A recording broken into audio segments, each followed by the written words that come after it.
Hello दोस्तों, कहानियाँ dot online में आपका स्वागत है। मैं आपकी होस्ट अनन्या। आज मैं आपको मुंशी प्रेमचंद की एक शानदार कहानी सुनाने वाली हूँ। ये कहानी है नमक का दारोगा। नमक का दारोगा प्रेमचंद की लघु कथाओं में सबसे प्रसिद्ध लघु कथा है, जिसमें एक ऐसे ईमानदार नमक निरीक्षक की कहानी है जिसने भ्रष्टाचार और कालाबाजारी के विरुद्ध अपनी आवाज उठाई। कहानी कुछ यूं शुरू होती है। जब नमक का नया विभाग बना और ईश्वर प्रदत्त वस्तु के व्यवहार करने का निषेध हो गया तो लोग चोरी छिपे इसका व्यापार करने लगे। अनेक प्रकार के छल प्रपंचों का सूत्रपात हुआ। कोई घूस से काम निकालता था, कोई चालाकी से। अधिकारियों के पौ 12 थे। पटवारीगिरी का सर्वसम्मानित पद छोड़कर लोग इस विभाग की बरकंदाजी करते थे। इसके दारोगा पद के लिए तो वकीलों का भी जी ललचाता था। यह वह समय था जब अंग्रेजी शिक्षा और ईसाई मत को लोग एक ही वस्तु समझते थे। फारसी का प्राबल्य था। प्रेम की कथाएं और श्रृंगार रस के काव्य पक फारसीदा लोग सर्वोच्च पदों पर नियुक्त हो जाया करते थे। मुंशी वंशीधर भी जुलेखा की विरह कथा समाप्त करके सीरी और फरहाद के प्रेम वृतांत को नल और नील की लड़ाई और अमेरिका के आविष्कार से अधिक महत्व की बातें समझते हुए रोजगार की खोज में निकले। उनके पिता एक अनुभवी पुरुष थे। समझाने लगे, बेटा, घर की दुर्दशा देख रहे हो, ऋण के बोझ से दबे हुए हैं। लड़कियां हैं, वे घास फूस की तरह बढ़ती चली जाती हैं। मैं कगारे पर का वृक्ष हो रहा हूँ, न मालूम कब गिर पड़ूं। अब तुम ही घर के मालिक मुख्तार हो। नौकरी में ओहदे की ओर ध्यान मत देना, यह तो पीर का मजार है। निगाह चावे और चादर पर रखनी चाहिए। ऐसा काम ढूंढना जहाँ कुछ ऊपरी आय हो। मासिक वेतन तो पूर्णमासी का चांद है, जो एक दिन दिखाई देता है और घटते घटते लुप्त हो जाता है। ऊपरी आय बहता हुआ स्रोत है जिससे सदैव प्यास बुझती है। वेतन मनुष्य देता है, इसी से उसमें वृद्धि नहीं होती। ऊपरी आमदनी ईश्वर देता है, इसी से उसकी बरकत होती है। तुम स्वयं विद्वान हो, तुम्हें क्या समझाऊं। इस विषय में विवेक की बड़ी आवश्यकता है। मनुष्य को देखो, उसकी आवश्यकता को देखो और अवसर को देखो, उसके उपरांत जो उचित समझो करो। गरज वाले आदमी के साथ कठोरता करने में लाभ ही लाभ है, लेकिन बेगरज को दांव पर पाना जरा कठिन है। इन बातों को निगाह में बांध लो, यह मेरी जन्म भर की कमाई है। इस उपदेश के बाद पिताजी ने आशीर्वाद दिया। वंशीधर आज्ञाकारी पुत्र थे। ये बातें ध्यान से सुनी और तब घर से चल खड़े हुए। इस विस्तृत संसार में उनके लिए धैर्य अपना मित्र, बुद्धि अपनी पथ प्रदर्शक और आत्मावलंबन ही अपना सहायक था। लेकिन अच्छे शकुन से चले थे। जाते ही जाते नमक विभाग के दारोगा पद पर प्रतिष्ठित हो गए। वेतन अच्छा और ऊपरी आय का तो ठिकाना ही न था। वृद्ध मुंशी जी को सुख संवाद मिला तो फूले न समाये। महाजन कुछ नर्म पड़े, कलवार की आशाता लहलहाए। पड़ोसियों के हृदय में शूल उठने लगे। जाड़े के दिन थे और रात का समय। नमक के सिपाही, चौकीदार नशे में मस्त थे।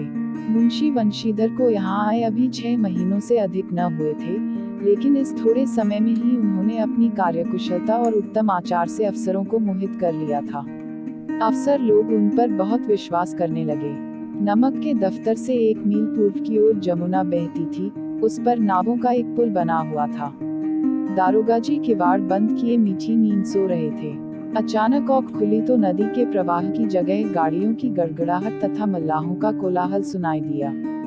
उठ बैठे। इतनी रात गए गाड़ियां क्यों नदी के पार जाती हैं? अवश्य कुछ न कुछ गोलमाल है। तर्क ने भ्रम को पुष्ट किया। वर्दी पहनी, तमंचा जेब में रखा और बात की बात में घोड़ा बाए हुए पुल पर आ पहुंचे। गाड़ियों की एक लंबी कतार पुल के पार जाती देखी। डांटकर पूछा, किसकी गाड़ियां हैं? थोड़ी देर तक सन्नाटा रहा। आदमियों में कुछ कानाफूसी हुई, तब आगे वाले ने कहा, पंडित अलोपीदीन की। कौन पंडित अलोपीदीन? दातागंज के। मुंशी वंशीधर चौंके। पंडित अलोपीदीन इस इलाके के सबसे प्रतिष्ठित जमींदार थे। लाखों रुपए का लेन देन करते थे। इधर छोटे से बड़े कौन ऐसे थे जो उनके ऋणी न हों। व्यापार भी बड़ा लंबा चौड़ा था। बड़े चलते पुर्जे आदमी थे। अंग्रेज अफसर उनके इलाके में शिकार खेलने आते और उनके मेहमान होते। 12 मास सदाव्रत चलता था। मुंशी ने पूछा, गाड़ियां कहाँ जाएंगी? उत्तर मिला, कानपुर। लेकिन इस प्रश्न पर कि इनमें क्या है, सन्नाटा छा गया। दारोगा साहब का संदेह और भी बढ़ा। कुछ देर तक उत्तर की बात देखकर वह जोर से बोले, क्या तुम सब गूंगे हो गए हो? हम पूछते हैं इनमें क्या लदा है। जब इस बार भी कोई उत्तर न मिला तो उन्होंने घोड़े को एक गाड़ी से मिलाकर बोरे को टटोला। भ्रम दूर हो गया। यह नमक के डेले थे। पंडित अलोपीदीन अपने सजीले रथ पर सवार, कुछ सोते कुछ जागते चले आते थे। अचानक कई गाड़ीवानों ने घबराए हुए आकर जगाया और बोले, महाराज, दारोगा ने गाड़ियां रोक दी हैं और घाट पर खड़े आपको बुलाते हैं। पंडित अलोपीदीन का लक्ष्मी जी पर अखंड विश्वास था।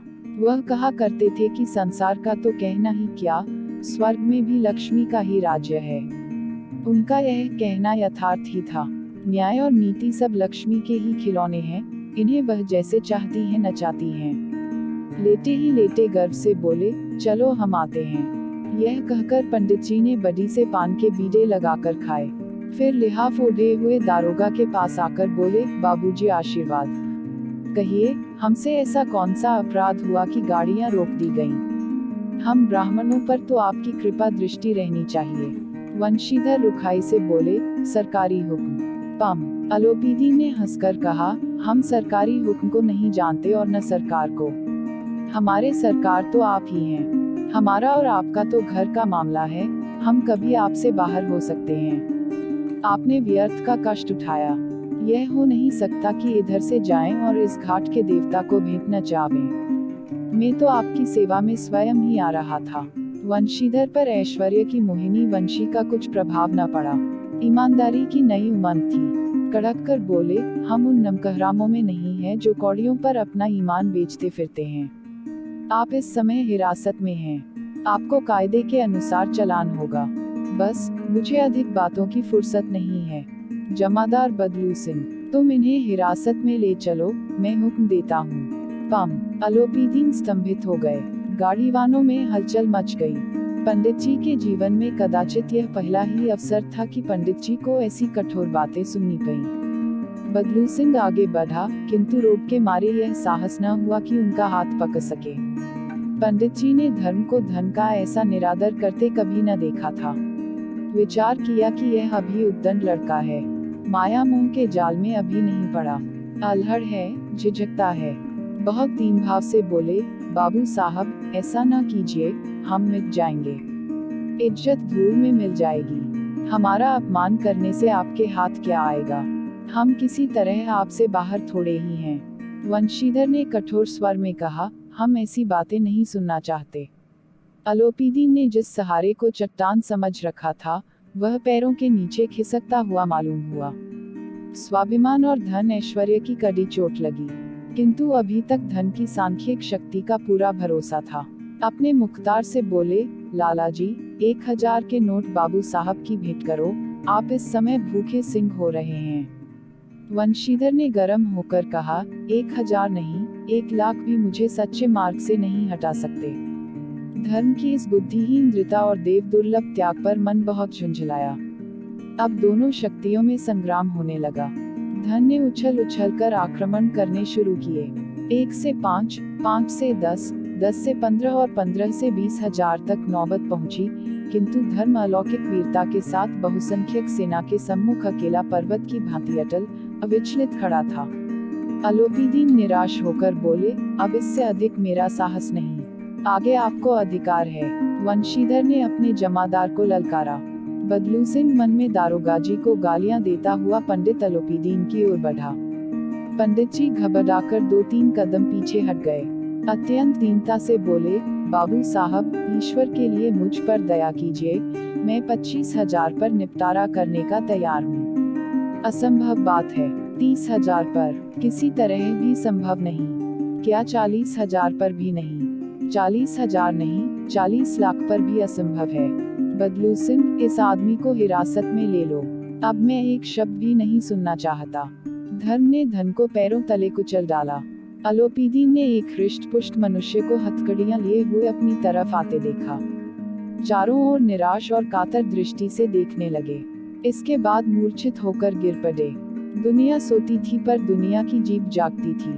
सवेरे देखिए तो बालक वृद्ध सबके मुंह से यही बात सुनाई देती थी। जिसे देखिए वही पंडित जी के इस व्यवहार पर टीका टिप्पणी कर रहा था। निंदा की बौछारें हो रही थी, मानो संसार से अब पापी का पाप कट गया। पानी को दूध के नाम से बेचने वाला ग्वाला, कल्पित रोजनामचे भरने वाले अधिकारी वर्ग, रेल में बिना टिकट सफर करने वाले बाबू लोग, जाली दस्तावेज बनाने वाले सेठ और साकार, यह सब के सब देवताओं की भांति गर्दनें चला रहे थे। जब दूसरे दिन पंडित अलोपीदीन अभियुक्त होकर कांस्टेबलों के साथ, हाथों में हथकड़ियां, हृदय में ग्लानि और क्षोभ भरे, लज्जा से गर्दन झुकाए अदालत की तरफ चले तो सारे शहर में हलचल मच गई। मेलों में कदाचित औंखें इतनी व्यग्र न होती होंगी। भीड़ के मारे छत और दीवार में कोई भेद न रहा, किंतु अदालत में पहुंचने की देर थी। पम अलोपीदीन इस अगाध वन के सिंह थे। अधिकारी वर्ग उनके भक्त, अमले उनके सेवक, वकील मुख्तार उनके आज्ञापालक और अरदली, चपरासी तथा चौकीदार तो उनके बिना मोल के गुलाम थे।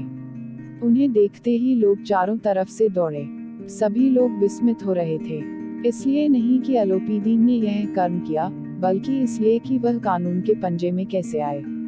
ऐसा मनुष्य जिसके पास असाध्य साधन करने वाला धन और अनन्य वाचालता हो, वह क्यों कानून के पंजे में आए। प्रत्येक मनुष्य उनसे सहानुभूति प्रकट करता था। दोस्तों, ये था इस कहानी का पहला भाग।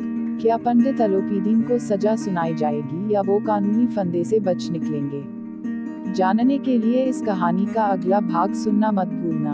प्रेमचंद की कहानियों का आनंद लेने के लिए कहानियां ऑनलाइन चैनल को लाइक और सब्सक्राइब